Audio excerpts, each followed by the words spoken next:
రవికి street food తినడం అంటే చాలా ఇష్టం. అతను వాళ్ళ అమ్మ దగ్గర నుంచి రోజు డబ్బులు అడిగేవాడు. ఇంకా అన్ని డబ్బులు స్ట్రీట్ ఫుడ్ తినడానికి వాడేవాడు. రవి వాళ్ళ అమ్మకి రోజు తాను చేసే పనుల వల్ల చిరాకు వచ్చేది. ఇంకా ఎవ్వరూ తనకి డబ్బులు ఇచ్చేవారు కాదు. ఇంకా చాలు, ఇంట్లో వండింది తిను, బయట తినడానికి ₹1 కూడా ఇవ్వనింకా. ఇప్పుడు నేనేం చేయను? నాకు చౌమీన్ తినాలని బాగా అనిపిస్తుంది. తినకపోతే చచ్చిపోయేలా ఉన్నాను నేను. రవికి ఒక ఆలోచన వచ్చింది. ఈ రోజు కాకపోతే రేపైనా అమ్మ డబ్బులు తప్పకుండా ఇస్తుంది. ఈ రోజు నేను అప్పు చేసి తినేస్తాను.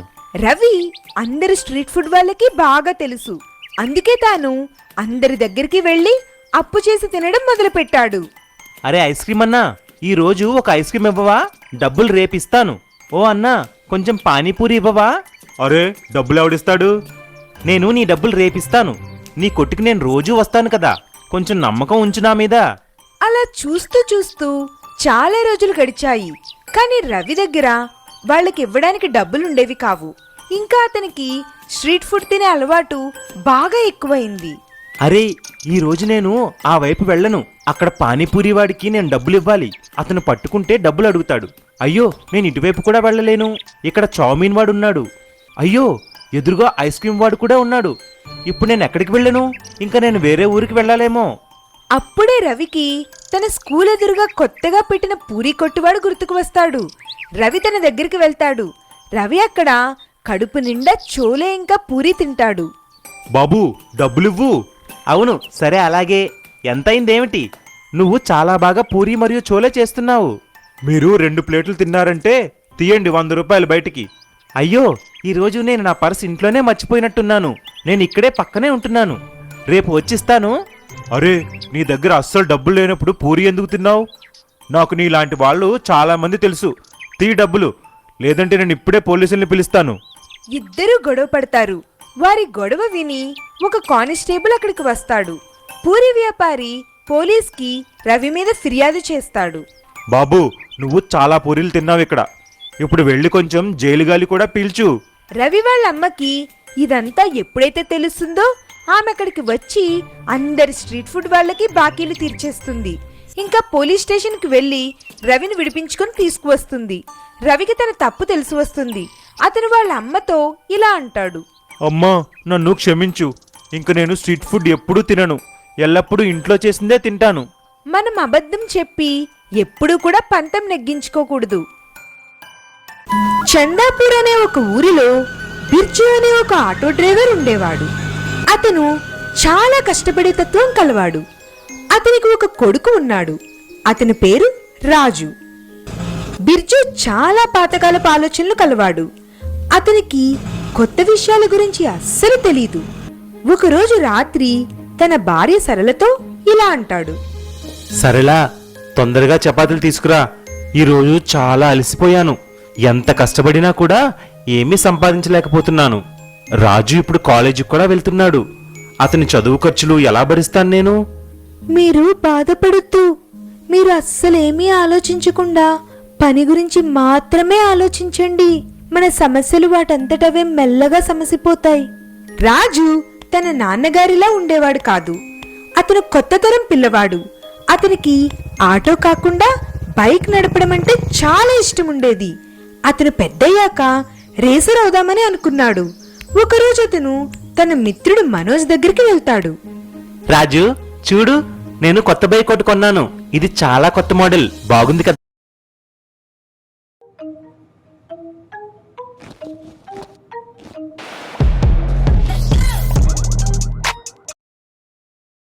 కదా? అవును మిత్రమా, చాలా బాగుంది. కానీ నీ దగ్గర ముందుగానే ఒకటి ఉంది కదా? అవును ఉండేది. కానీ నీకు తెలుసు కదా నాకు బైక్ అంటే ఎంత ఇష్టమో. అందుకే నేను ఇంకోటి కొన్నాను. ఇప్పుడు ఈ పాద్దాన్ని ఏం చేద్దాం అనుకుంటున్నావు? అరే అవును కదా, నీకు కూడా బైక్ అంటే ఇష్టం కదా, నువ్వే తీసుకోదాన్ని. అలా మనోజ్ రాజుకి తన పాత బైక్ ఇచ్చేస్తాడు. అందుకు రాజు చాలా ఆనందిస్తాడు. బిర్జు సంతోష్ అనే షావుకార్ దగ్గర అప్పు తీసుకున్నాడు. కానీ ఇంతవరకు అతను తీర్చలేకపోయాడు. మరుసటి రోజు సంతోష్ డబ్బుల కోసం బిర్జు ఇంటికి వస్తాడు. ఏం బిర్జు, నా డబ్బులు ఇవ్వు. చాలా రోజులైపోయింది, నా డబ్బులు ఇవ్వలేదు. రేపటికల్లా డబ్బులు తిరిగి ఇచ్చేయాలి, లేదంటే చూసుకో. అరే అరే సంతోష్ అన్న, నేనేం చేయను, ఇప్పుడు డబ్బులు అస్సలు లేవు. రాజు తన నాన్నగారి మాటలు వినేస్తాడు. అలా తన బైక్ వైపే చూస్తుంటాడు. రాజు మనసులో ఒక ఉపాయం వస్తుంది. నేను నా బైక్ ఇంకా ఆటో కలిపి ఒక బైక్ ఆటోని ఎందుకు చేయకూడదు? అది చూసి అందరూ ఆశ్చర్యపోతారు, ఇంకా చాలా మందికి ఎక్కాలని అనిపిస్తుంది కూడా. ఆ రోజు నుంచే రాజు బైక్ ఆటో తయారు చేస్తాడు. వెంటనే దానిని నడుపుతాడు కూడా. చాలా మంది అతని బైక్ ఆటోలో ఎక్కడం కోసం వచ్చేవారు. ఆ రోజు చాలా బాగా డబ్బులు వస్తాయి. మెల్లమెల్లగా చాలా డబ్బులు సంపాదిస్తాడు. బాబు రాజు, నువ్వు నన్ను కాపాడావు, నాకు నీ మీద గర్వంగా ఉంది. అదే విధంగా రాజు యొక్క రేసింగ్ కోరిక కూడా తీరిపోతుంది. సూపర్ బైక్ నడిపే దొంగ. చంద్రాపురం ఊరి వాళ్ళు ఈ మధ్య జరిగే దొంగతనాల వల్ల చాలా ఇబ్బంది పడేవారు. ఒక దొంగ వాళ్ళ ఇళ్లల్లో, షాపుల్లో సామాన్లు దొంగతనం చేసి పారిపోయేవాడు. చాలా సార్లు దారిలో వెళ్తున్న వాళ్ళ బ్యాగులు, పర్సులు కూడా దొంగలించేవాడు. అందరికీ తెలుసు అతను గుడ్డు అని. అతను ఒక సూపర్ బైక్ మీద గాలిలా వచ్చి దొంగతనం చేసి చాలా వేగంగా వెళ్లిపోయేవాడు. అరే నీ పర్స్ నీ దగ్గరే పెట్టుకున్నాడు, మనకు తెలియదు ఎప్పుడు బైక్ దొంగ వచ్చి నీ పర్సు లాక్కొని వెళ్ళిపోతాడో. నేనిప్పుడే నా మెడలో హారం తీసి పర్సులో పెట్టేస్తాను. ఆమె అప్పుడే మెడలో హారం తీస్తుండగానే అక్కడికి గుడ్డు బైక్ మీద వస్తాడు.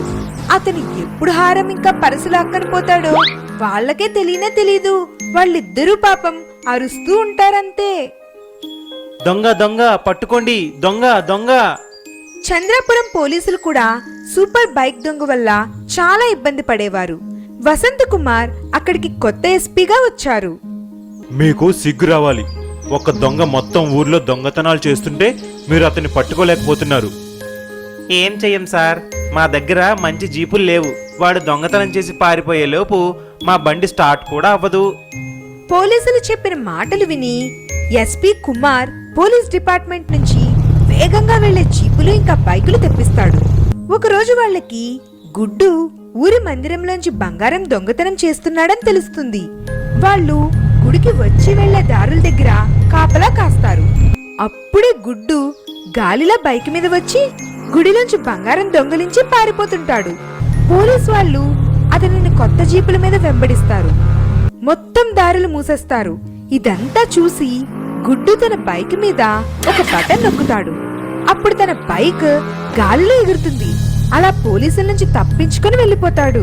గుడ్డు గాలిలో ఎగురుతూ ఇలా అంటాడు, ఏంటెస్పీ, నన్నే పట్టుకోవాలనుకుంటున్నావా? రా రా, పట్టుకో పట్టుకో. నన్ను పట్టుకోవడానికి నువ్వు 7 జన్మలెత్తాలి. అది చూసి ఎస్పీ వసంత్ తన తల పట్టుకుని తనలో తానే ఇలా అనుకుంటాడు, నేను సూపర్ బైక్ దొంగని పట్టుకోవడానికి ఏమైనా ఉపాయం ఆలోచించాలి. కొన్ని రోజుల తరువాత ఎస్పీ దొంగని పట్టుకోవడానికి చంద్రాపురంలో నగల ఎగ్జిబిషన్ ఒకటి పెట్టిస్తాడు. ఎగ్జిబిషన్ మధ్యలో ఒక విలువైన డైమండ్ పెడతాడు. సూపర్ దొంగ గుడ్డు అది తెలిసిన వెంటనే ఆ డైమండ్ దొంగలించడానికి అతను ఆ ఎగ్జిబిషన్ కి వస్తాడు. కానీ ఎప్పుడైతే అతను డైమండ్ తీసుకుని పారిపోతుంటాడో అతని బైక్ నేల మీద అంటుకుపోతుంది. అతను కంగారు పడతాడు. అరే ఇదేంటి ఇలా అయింది, నా బైక్ నడవడం లేదేంటి? అప్పుడే అతను ఎగిరే బటన్ నొక్కుతాడు. కానీ అతని బైక్ ఎగరలేదు. అప్పుడే అన్ని వైపుల నుంచి అతన్ని పోలీసులు చుట్టుముడతారు. అప్పుడు ఎస్పీ వసంత్ అతనితో ఇలా అంటాడు, బాబు, నీ దగ్గర సూపర్ బైక్ ఉంటే మా దగ్గర సూపర్ గమ్ ఉంది. ఈ వజ్రం నీకోసమే అక్కడ పెట్టాము. దాని చుట్టూ నేను సూపర్ గమ్ ఒకటి రాశాను, అందుకే దాని వల్ల అంటుకుపోతుంది. మరి అలా ఎస్పీ వసంత్ కుమార్ తెలివితేటలతో సూపర్ బైక్ దొంగ గుడ్డుని పోలీసులందరూ పట్టుకుంటారు. ఇంకా అతను దొంగతనం చేసినవి తీసి ఎవరి వాళ్ళకిచ్చేస్తారు. నడిచి వెళ్ళాలి, లేదంటే ఒక మట్టి రోడ్డు ఉండేది. మట్టి రోడ్డు అవ్వడం వల్ల అక్కడ కేవలం ఒకే ఒక బస్ నడిచేది. అది ఉదయమే పట్టణం వెళ్లి సాయంత్రం మళ్ళీ ఊరికి వచ్చేది. ఊరి వాళ్ళు ఈ విషయమే చాలా ఇబ్బంది పడేవారు. అరే బాబు, ఎక్కడికి వెళ్తున్నావు పొద్దున్నే? ఏం చేయనన్నా, పట్టణంలో కొంచెం పని ఉంది. కానీ మనం ఉదయమే వెళ్ళాలి కదా, మళ్ళీ సాయంత్రమే తిరిగి వస్తాము. ఇక్కడ ఇంకో బస్ కూడా ఉదయం పూట నడిస్తే బాగుండు. అప్పుడు మనం రోజంతా పట్టణంలో ఉండాల్సిన అవసరం లేదు. వాళ్ళ ఇద్దరి మాట అక్కడ ఉన్న శ్యామ్ వింటాడు. మరుసటి రోజే అతని మిత్రుడు రామ్ యొక్క వర్క్ షాప్ కి వెళ్తాడు. అరే రా రా శ్యామ్, ఎలా ఉన్నావు నువ్వు? చాన్నాళ్ళకి వచ్చావు. రామ్, నేను చాలా బాగున్నాను. నేను ఒక చిన్న బండిని లింక్ రోడ్ నుంచి ఊరికి ప్రయాణికుల కోసం నడుపుదామని అనుకుంటున్నాను. నీ దగ్గర నా కోసం ఏమన్నా బండి ఉందా? అవును, ఆలోచన అయితే మంచిదే. శ్యామ్ రామ్ దగ్గర నుంచి ఒక పాత టెంపోని కొంటాడు. అందులో ప్రయాణికుల కోసం సీట్లు పెట్టిస్తాడు. ఇంకా లింక్ రోడ్ దగ్గరికి వచ్చి అరుస్తూ ఉంటాడు. పదండి పదండి, శివపురం శివపురం, 10 రూపాయలకు మాత్రమే శివపురం. అది చూసి అందరూ బాగా ఆనందిస్తారు. అలా అతను లింక్ రోడ్ నుంచి శివపురం వరకు టెంపో నడిపిస్తూ ఉండేవాడు. కానీ మట్టి రోడ్డు కావడం వల్ల కొన్ని రోజులకే అతని టైర్లు మొత్తం పంక్చర్ అయిపోతాయి. శ్యామ్ ప్రతిసారి పంక్చర్ వేయించుకోలేక ఇబ్బంది పడుతూ ఉంటాడు. అప్పుడే అతను ఒక రాత్రి టీవీలో ఐస్ మీద నడిచే బల్ల టైర్ల మీద ఇనుప గొలుసు ఉండడం గమనిస్తాడు. అది చూసి అతని మనసులో ఒక ఉపాయం వచ్చింది. అతను తర్వాతి రోజే టెంపోని రామ్ దగ్గరికి తీసుకువెళ్తాడు. వెళ్లి టెంపోకి ఇనుప టైర్లు పెట్టించేస్తాడు. అది చూసి రామ్ అతనితో ఇలా అంటాడు. అరే శ్యామ్, నువ్వు టైర్లైతే పెట్టించావు, కానీ దానివల్ల నీకు ఇబ్బందులు ఎదురవుతాయి. వర్షాకాలంలో నువ్వు బండిని ఎలా అదుపు చేస్తావు? అరే రామ్, అది నా మీద వదిలే. కొంచెం ఆ టైర్లకి పెట్టే డబ్బులైనా కలిసి వస్తాయి కదా. శ్యామ్ టెంపోలో ఇనుప టైర్లు చూసి అందరూ కంగారు పడతారు. ఒకరోజు చాలా పెద్ద వర్షం పడుతుంది. ఎప్పుడైతే ప్రయాణికుల్ని తీసుకువెళ్తుంటాడో అనుకోకుండా ఒక పెద్ద రాయి వచ్చి తన బండి ముందు పడుతుంది. శ్యామ్ వెంటనే బ్రేకులు వేస్తాడు. కానీ ఇనుప టైర్లు అవ్వడం వల్ల టైర్ ఆ రోడ్డు మీదుగా అస్సలు ఆగదు. టెంపో వెంటనే తిరగబడుతుంది. ప్రయాణికులు మొత్తం చెరువులో పడిపోతారు. ఎవ్వరికీ కూడా ఎక్కువ దెబ్బలు తగలవు. కానీ అందరికీ బాగా కోపం వచ్చి